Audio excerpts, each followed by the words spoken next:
I want you to think about this. Have you ever achieved something you worked hard for only to feel flat within days? You thought it would be this huge, life-changing high, but instead, after short bursts of excitement, you were already asking yourself, what's next? That right there is a silent success killer, because whilst you're so busy sprinting towards the next peak, you're missing the entire journey. And here's the dangerous part. The more you operate like this, the harder it becomes to actually enjoy your wins. Now, I'm going to share something a little bit random with you, but it will make sense. Now, recently, I've become obsessed with plants. I've been creating my own little plant haven, kind of picking the right pots, arranging them just right. But here's what I started to notice. I kept wanting to buy more plants, more pots. Now, not because I needed more plants, but because I was chasing that done feeling, the moment where I could stand back and say, here we go. It's now perfect, all done. And that's when it hit me. I've done this so many times in so many areas of my life, career, relationships, fitness, always rushing through the process just to get to the end. And here's the uncomfortable truth I realized. In life, the end moment is almost always a letdown. Now, why is this? Well, psychologists call this the arrival fallacy, the belief that once you achieve a certain goal, you'll finally be happy. But Dr. Tal Ben-Shahar from Harvard explains that our brains adapt shockingly fast to achievements.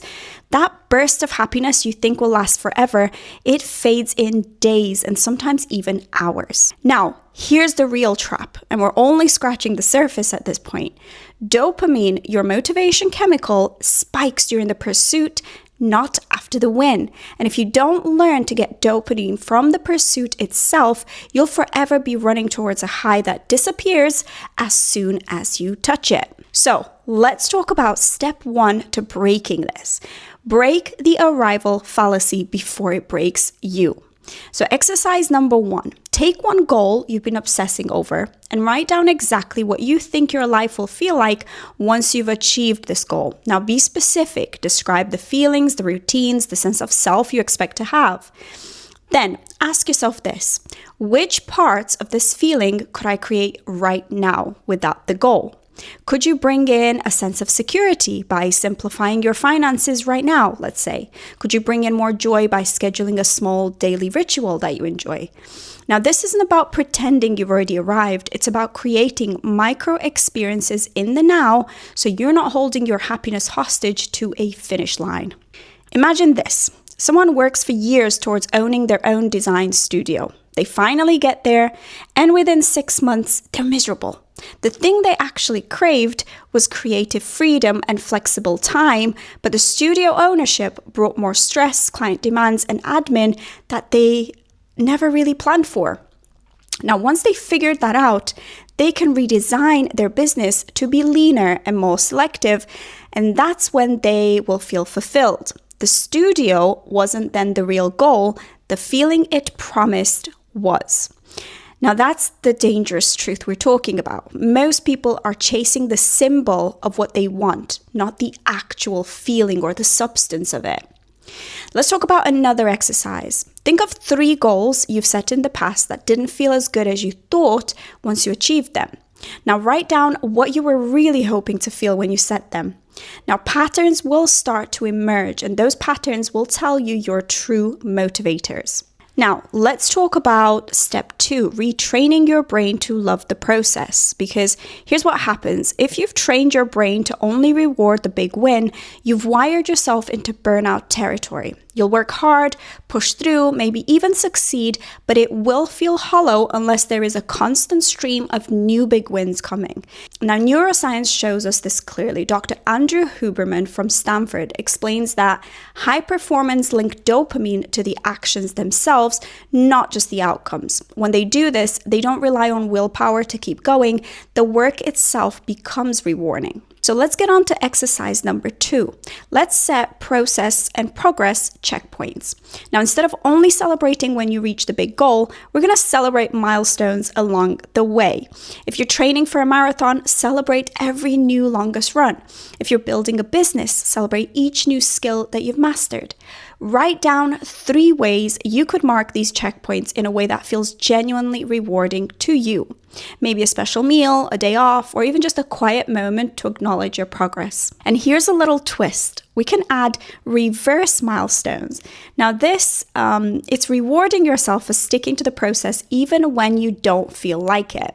Now that builds grit and resilience, and it trains your brain to value consistency over just achievement. Now I'm just going to take a second right here. If you're enjoying this content, please like this video and subscribe and drop a quick comment. It makes a huge difference in helping me grow the channel and get this message to as many people as possible. And if you'd like to work with me more closely, the link is below for my website where you can book your one-to-one call, sign up for my live workshop, or join the waitlist for my program coming very, very soon. And thank you again for being here, for watching, and hopefully you're getting great value from this. Now let's keep going. Now here's the thing no one tells you. When you learn to enjoy the climb, you actually climb faster. Why is this? Well, because you're not wasting energy resenting the process or rushing through it. You're in it, you're present, you're building momentum instead of burning it out. Now I want you to imagine this. 2 hikers start to go up a mountain. One is obsessed with getting to the top as fast as possible. The other is still moving forward, but they're noticing the views, enjoying the breaks, and adjusting the terrain.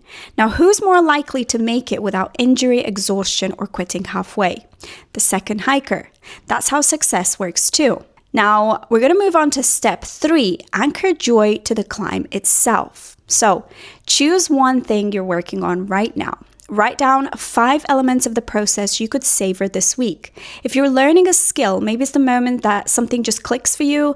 If you're working out, maybe it's the rush after a good session. If you're building a project, but maybe it's the brainstorming phase.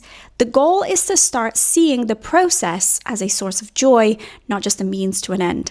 The second part to this exercise is each evening write down 1 win from the day that had nothing to do with hitting the final goal. Maybe it was keeping a promise to yourself, maybe it was solving a small problem, maybe it was just showing up when it would have been easier not to. This is how you shift your focus from what's left to do to what I've already done. And if you'd like to work with me more closely, all the links are below to book your one-to-one call, join the workshop, or get on the waitlist for my program, which is coming very soon. But most importantly, I'd love to hear from you. Comment below and tell me if this advice helped or how it's impacted your life.